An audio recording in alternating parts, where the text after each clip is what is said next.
یو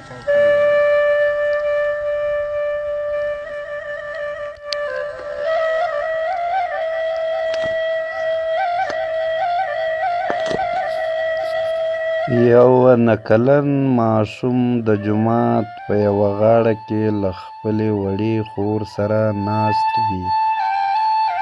لاسونه یې لپه کړي وي. نه پوهېږم چې الله جل شانهو نه به یې څه غوښتل.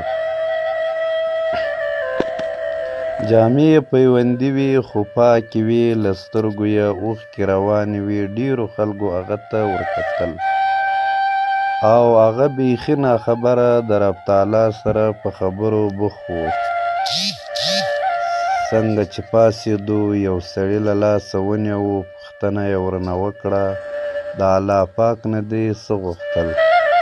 ماشوم وویل زما پلار مړ دی د هغه لپاره جنت او زما مور هر وخت ژاړي د هغې لپاره صبر.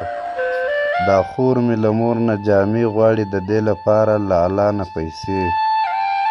سړي پوښتنه وکړه ته مکتب ته ځې؟ ته اسکول ته ځې؟ ماشوم وویل و ځم. سړي وویل څوم کې یې؟ ماشوم نه کاکا د سبق ویلو لپاره نه ځم. مور مې راته شیان پاخه کړي هغه مکتب په اسکول کې په ماشومانو خرڅوم. ډېر ماشومان یې رانه اخلي. همدا زما کار دی. سړي پوښتنه وکړه ستاسو څوک خپلوان نشته؟ ماشوم مور مې وایي د غریب خپلوان نه وي. مور مې هېڅکله درواغ نه وایي. خو کاکا کله چې موږ ډوډۍ خورو او زه وایم چې مورې راځه ته هم ډوډۍ وخوره هغه وایي چې ما خوړلې ده. دې وخت کې راته داسې ښکاري چې هغه درواغ وایي.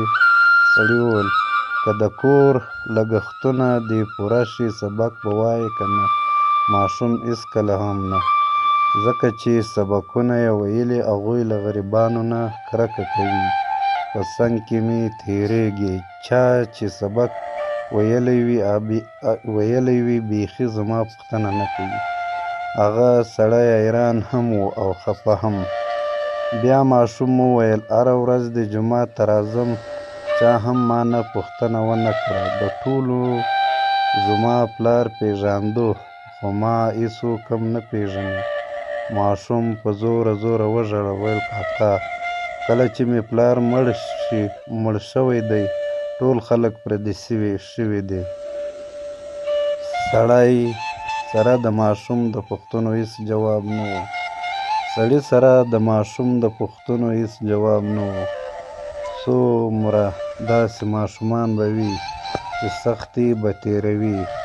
بس خواري وکړئ. خپل ګاونډ او یتیمان بې اسرې خلک ولټوئ او مرسته ورسره وکړئ.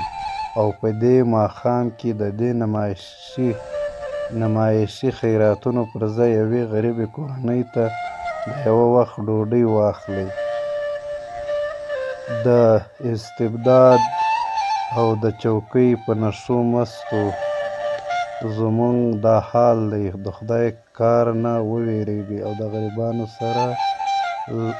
د غریبانو په سر لاس کش